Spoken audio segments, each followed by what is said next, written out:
ఓం శాంతి. ఈరోజు Murali date 1 July 2025.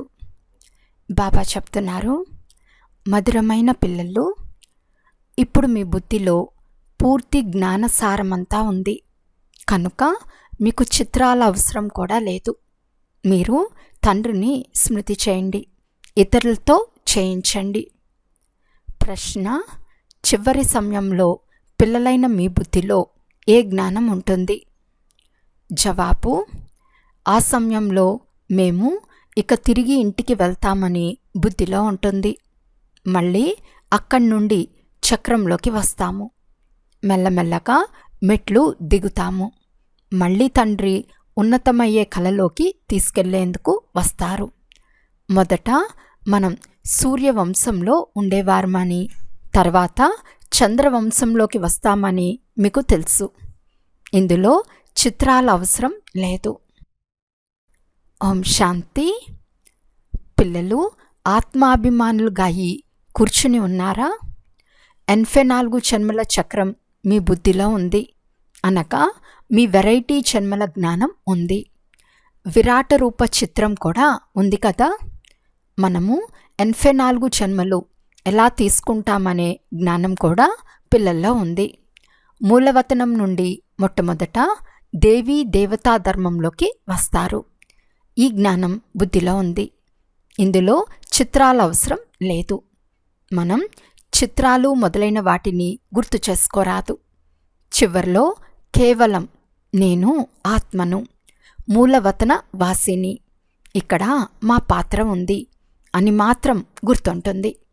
ఇది మర్చిపోరాదు. ఇవన్నీ మనుష్య సృష్టి చక్రంలోని విషయాలే, చాలా సహజమైనవి. ఇందులో చిత్రాల అవసరం అస్సలు లేదు. ఎందుకంటే ఈ చిత్రాలు మొదలైనవన్నీ భక్తి మార్గంలోనివి. జ్ఞాన మార్గంలో చదువు ఉంటుంది. చదువులో చిత్రాల అవసరం లేదు. ఈ చిత్రాల్లో కేవలం సవర్ణులు చేయబడ్డాయి. ఉదాహరణకి వారు గీతా భగవంతుడు కృష్ణుడని చెప్తారు, కానీ మనం శివుడని చెప్తాము. ఇది కూడా బుద్ధితో అర్థం చేసుకునే విషయము. బుద్ధిలో ఈ జ్ఞానం ఉంటుంది.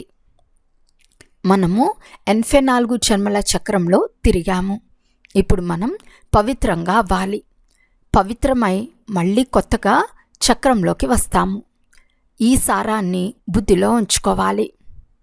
ఎలాగైతే తండ్రి బుద్ధిలో ప్రపంచ చరిత్ర భూగోళాలు లేక 84 జన్మల చక్రం ఉందో, అలా మీ బుద్ధిలో మొదట మనం సూర్యవంశస్థులుగా, తర్వాత చంద్రవంశస్థులుగా అవుతామని ఉంది. చిత్రాల అవసరమే లేదు. కేవలం మనుషులకు అర్థం చేయించేందుకు ఈ చిత్రాలు తయారు చేశారు. జ్ఞాన మార్గంలో అయితే కేవలం తండ్రి చెప్తున్నారు, మన్మనాభవ. ఈ చతుర్భుజ చిత్రం, రావణుని చిత్రం, ఇవన్నీ అర్థం చేయించేందుకే చూపించవలసి వస్తుంది. మీ బుద్ధిలో అయితే యథార్థమైన జ్ఞానం ఉంది. మీరు చిత్రాలు లేకుండానే అర్థం చేయించగలరు. మీ బుద్ధిలో 84 జన్మల చక్రం ఉంది. చిత్రాల ద్వారా కేవలం సహజం చేసి అర్థం చేయించబడుతుంది. వీటి అవసరం లేదు. మొదట మనం సూర్యవంశం వారమని, తర్వాత చంద్రవంశం వారిగా అయ్యామని, అక్కడ చాలా సుఖం ఉంటుందని, దానినే స్వర్గమని అంటారని మీ బుద్ధిలో ఉంది. ఈ విషయాలు చిత్రాలతో అర్థం చేయిస్తారు. చివర్లో అయితే బుద్ధిలో ఈ జ్ఞానం ఉంటుంది.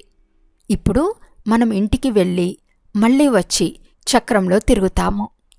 మెట్ల చిత్రం చూపి అర్థం చేస్తే మనుషులకు సులభంగా అర్థమవుతుంది. మనం ఎలా మెట్లు దిగుతామో మీ బుద్ధిలో పూర్తి జ్ఞానమంతా ఉంది. మళ్ళీ తండ్రి ఉన్నతమయ్యే కళలోకి తీసుకెళ్తారు. తండ్రి చెప్తున్నారు, నేను మీకు ఈ చిత్రాల సారాన్ని అర్థం చేయిస్తాను. ఉదాహరణకి సృష్టి చక్ర చిత్రం చూపించి మీరిలా అర్థం చేయించవచ్చు.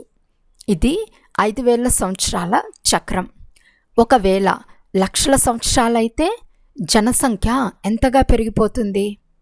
క్రైస్తవులది 2000 సంవత్సరాలని చూపిస్తారు. ఇందులో ఎంతమంది మనుషులున్నారు?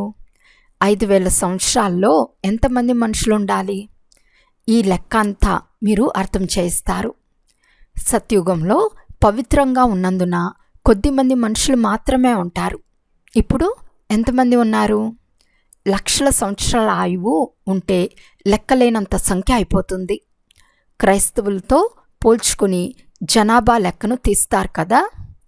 హిందువుల జనాభా సంఖ్యను తక్కువగా చూపిస్తారు. చాలామంది క్రైస్తవులుగా అయిపోయారు. ఎవరైతే తెలివైన మంచి పిల్లలున్నారో వారు చిత్రాలు లేకుండానే అర్థం చేయించగలరు. ఈ సమయంలో ఎంతమంది మనుషులున్నారో ఆలోచించండి. నూతన ప్రపంచంలో ఎంత తక్కువ మంది మనుషులుంటారు? ఇప్పుడిది పాత ప్రపంచం. ఇందులో ఇంతమంది మనుషులు ఉన్నారు. మళ్ళీ నూతన ప్రపంచం ఎలా స్థాపన అవుతుందో, ఎవరు స్థాపిస్తారో ఇవన్నీ తండ్రే అర్థం చేస్తారు. వారు జ్ఞానసాగరులు. పిల్లలైన మీరు కేవలం 84 జన్మల చక్రంను మాత్రమే బుద్ధిలో ఉంచుకోవాలి. ఇప్పుడు మనం నరకం నుండి స్వర్గంలోకి వెళ్తాము కనుక లోపల సంతోషం ఉంటుంది కదా. సత్యుగంలో దుఃఖం మాటే ఉండదు. ఏదైనా అప్రాప్తిగా ఉన్న వస్తువును ప్రాప్తి చేసుకునే పురుషార్థం చేయవలసిన అవసరమే ఉండదు. ఇక్కడ పురుషార్థం చేయవలసి పడుతుంది. ఈ యంత్రం కావాలి, అది కావాలి. అక్కడ అన్ని సుఖాలు హాజరుగా ఉంటాయి. ఉదాహరణకి ఎవరైనా మహారాజులుగా ఉంటే వారి వద్ద అన్ని సుఖాలు ఉంటాయి. పేదవారి వద్ద అన్ని సుఖాలు ఉండవు. కానీ ఇది కలియుగము. అందుకే వ్యాధులు మొదలైనవన్నీ ఉన్నాయి. ఇప్పుడు మీరు నూతన ప్రపంచంలోకి వెళ్ళేందుకు పురుషార్థం చేస్తున్నారు. స్వర్గము నరకము రెండూ ఇక్కడే ఉంటాయి. ఈ సూక్ష్మవతన ఆట పాటలు కూడా కేవలం సమయాన్ని గడపటానికి మాత్రమే. కర్మాతీత స్థితి కలగనంత వరకు టైంపాస్ చేసేందుకు ఈ ఆట పాటలు ఉపయోగపడతాయి. కర్మాతీత స్థితి వచ్చేస్తే చాలు. అప్పుడు మీకు మేము ఆత్మలము, ఇప్పుడు 84 జన్మలు పూర్తి చేశాము, ఇంటికి వెళ్ళి మళ్ళీ సతోప్రధాన ప్రపంచంలోకి వచ్చి సతోప్రధాన పాత్రను అభినయిస్తామనే జ్ఞానం మాత్రమే బుద్ధిలో ఉంటుంది. ఇందులో చిత్రాలు మొదలైనవి అవసరం లేదు. న్యాయశాస్త్రంను చదివేవారు ఎంతగా చదువుతారు? న్యాయవాదులుగా అవ్వగానే చదివిందంతా సమాప్తమవుతుంది. ప్రాలబ్ధ ఫలితం లభిస్తుంది.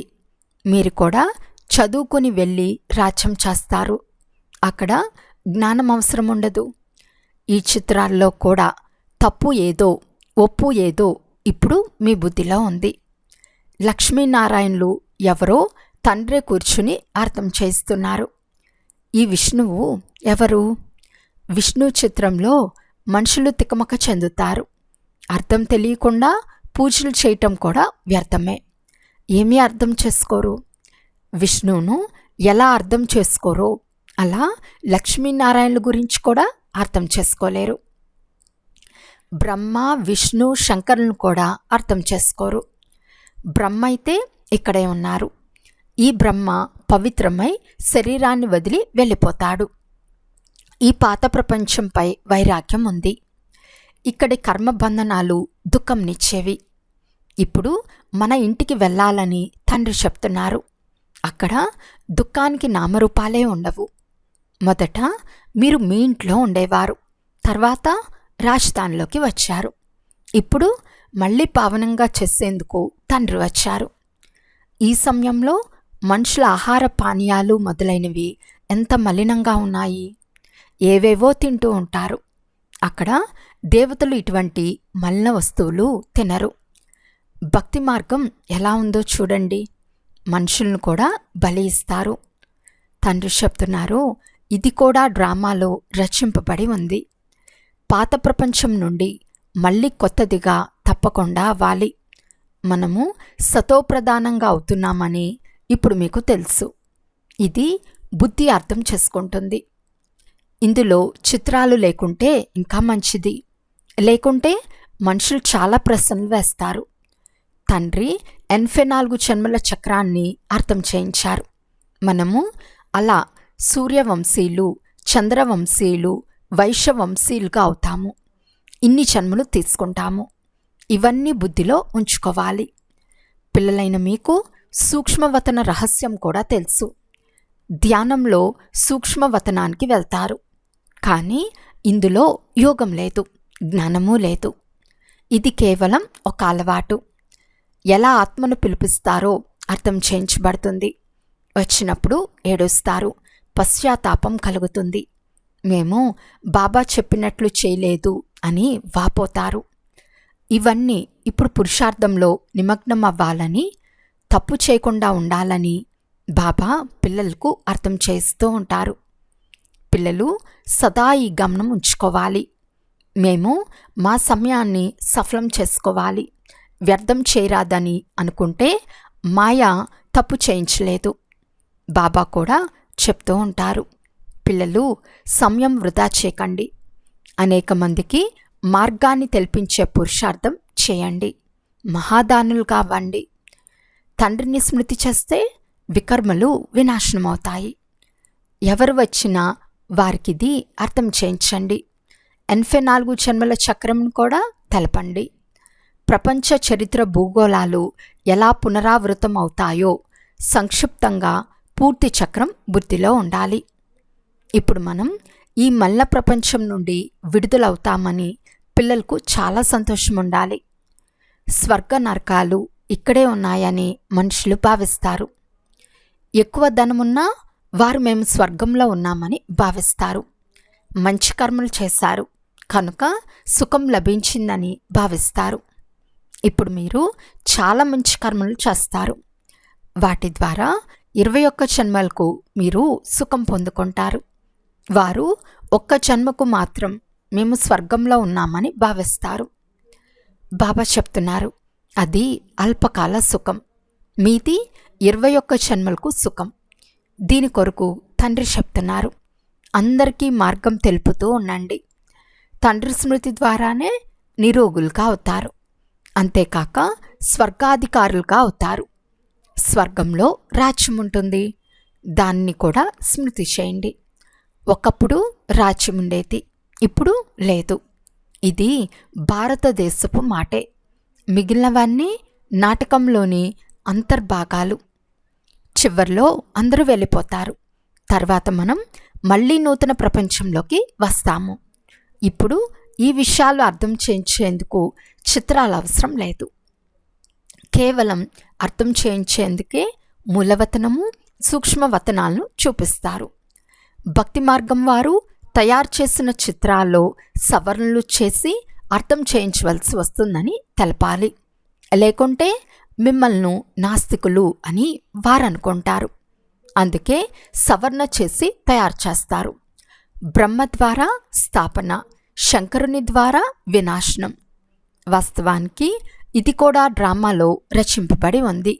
ఎవ్వరూ ఏమీ చేయరు. వైజ్ఞానికులు కూడా తమ బుద్ధితో ఇవన్నీ తయారు చేస్తారు.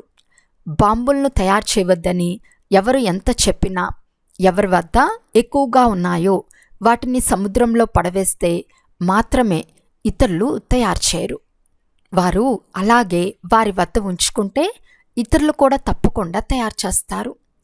సృష్టి వినాశనం తప్పకుండా జరగాలని పిల్లలైన మీకు తెలుసు. యుద్ధం కూడా తప్పకుండా జరుగుతుంది, వినాశనం అవుతుంది. మళ్ళీ మీరు మీ రాజ్యాన్ని తీసుకుంటారు. ఇప్పుడు తండ్రి చెప్తున్నారు, పిల్లలు సర్వుల కళ్యాణకారులుగా అవ్వండి. పిల్లలు తమ శ్రేష్ఠ అదృష్టాన్ని తయారు చేసుకునేందుకు తండ్రి శ్రీమతంను ఇస్తున్నారు. మధురమైన పిల్లలు, మీ సర్వస్వాన్ని, యజమాని పేరును సఫలం చేయండి. కొందరిది ధూళిలో కలుస్తుంది, కొందరిది రాశులు తింటారు. తండ్రి స్వయంగా చెప్తున్నారు, పిల్లలు ఇందులో ఖర్చు చేయండి. ఈ ఆత్మిక ఆసుపత్రి, విశ్వవిద్యాలయాన్ని తెరిస్తే అనేక మంది కళ్యాణం జరిగిపోతుంది. యజమాని పేరుతో మీరు ఖర్చు చేస్తే దాని ప్రతిఫలం మీకు 21 జన్మలకు లభిస్తుంది. ఈ ప్రపంచమే సమాప్తం అవ్వనున్నదని కనుక యజమాని పేరు ఎంత సాధ్యమైతే అంత సఫలం చేయండి. యజమాని శివబాబా కదా. భక్తి మార్గంలో కూడా యజమాని భగవంతుని పేరుపై చేసేవారు కదా, ఇప్పుడు ప్రత్యక్షంగా చేస్తున్నారు. యజమాని పేరుపై పెద్ద పెద్ద విశ్వవిద్యాలయాలను తెరుస్తూ పోతే అనేక మందికి కళ్యాణం జరుగుతుంది. 21 జన్మలకు రాజ్యభాగ్యాన్ని పొందుతారు. లేకుంటే ఈ ధన సంపత్తులన్నీ సమాప్తమైపోతాయి. భక్తి మార్గంలో సమాప్తమవ్వవు. ఇప్పుడు సమాప్తం అవ్వనున్నది. మీరు ఖర్చు చేస్తే మీకే ప్రతిఫలం లభిస్తుంది. యజమాని పేరుపై సర్వుల కళ్యాణం చేస్తే 21 జన్మలకు వారసత్వం లభిస్తుంది. ఎంత బాగా అర్థం చేయిస్తూ ఉంటారు. తర్వాత ఎవరి అదృష్టంలో ఉంటే వారు ఖర్చు చేస్తూ ఉంటారు. ఇల్లు వాకిల్ను కూడా సంభాళించాలి. బ్రహ్మపాత్ర అలా ఉండినది. ఒక్కసారిగా అతివేగంగా నశ పెరిగిపోయింది. బాబా చక్రవర్తి పదవి ఇస్తూ ఉంటే ఈ నీచమైంది ఎవరికి కావాలి అని సర్వస్వము త్యాగం చేసేశారు. మీరు చక్రవర్తి పదవిని తీసుకునేందుకు కూర్చుని ఉన్నారు కనుక ఫాలో చేయండి. ఇతడు సర్వస్వము ఎలా వదిలేశాడో మీకు తెలుసు. నశ ఎక్కిపోయింది. ఓహో, రాజ్యం లభిస్తుంది. అల్ఫ్ అంటే ఆత్మ బ్రహ్మకు, అల్లాహ్ అంటే భగవంతుడు శివబాబా లభించినప్పుడు బేకు అంటే భాగస్తునికి రాజ్యం ఇచ్చేశాడు. రాజ్యం ఉండేది, తక్కువేమీ లేదు. మంచి లాభసాటి వ్యాపారం చేస్తూ ఉండేవాడు. తక్కువైంది ఏమీ కాదు. మంచి సారవంతమైన ఫలవంతమైన వ్యాపారం ఉండేది. ఇప్పుడు మీకు రాజ్యం లభిస్తున్నది కనుక అనేక మందికి కళ్యాణం చేయండి. మొదట బట్టి జరిగినప్పుడు కొందరు బాగా కాలి గట్టిపడ్డారు. కొందరు పక్వం కాక పచ్చిగానే ఉండిపోయారు. ప్రభుత్వం నోట్లను తయారు చేసినప్పుడు సరిగ్గా అచ్చు అవ్వకపోతే వాటిని కాల్చివేయవలసి ఉంటుంది. ఇంతకుముందు వెండి రూపాయలు వాడుకలో ఉండేవి. బంగారం వెండి చాలా ఉండేది. ఇప్పుడు ఏమవుతూ ఉంది? కొందరిది రాజులు తినేస్తారు, కొందరిది దొంగలు తినేస్తారు. ఎన్ని దోపిడీలు జరుగుతున్నాయో చూడండి. ఎన్నో ఆపదలు వస్తూ ఉంటాయి, కరువులు కూడా వస్తాయి. ఇది రావణరాజ్యం. రామరాజ్యం అని సత్యుగంను అంటారు. తండ్రి చెప్తున్నారు, మిమ్మల్ని ఎంత శ్రేష్టంగా తయారు చేశాను, మళ్ళీ బికారులుగా ఎలా అయ్యారు? ఇప్పుడు మీకు ఇంత జ్ఞానం లభించింది కనుక సంతోషంగా ఉండాలి. రోజు రోజుకు సంతోషం పెరుగుతూ ఉంటుంది. యాత్రలో గమ్యస్థానానికి ఎంత సమీపానికి వస్తారో అంత సంతోషం కలుగుతుంది. శాంతిధామము సుఖధామము ఎదురుగానే నిలిచి ఉన్నాయని మీకు తెలుసు. వైకుంఠ వృక్షం కనిపిస్తోంది. చాలు, ఇక చేరుకున్నాము. అచ్చా, మధురాతి మధురమైన అపురూపమైన పిల్లలకు మాతాపిత బాప్దాదాల ప్రియ స్మృతులు మరియు గుడ్ మార్నింగ్. ఆత్మిక పిల్లలకు ఆత్మిక తండ్రి నమస్తే.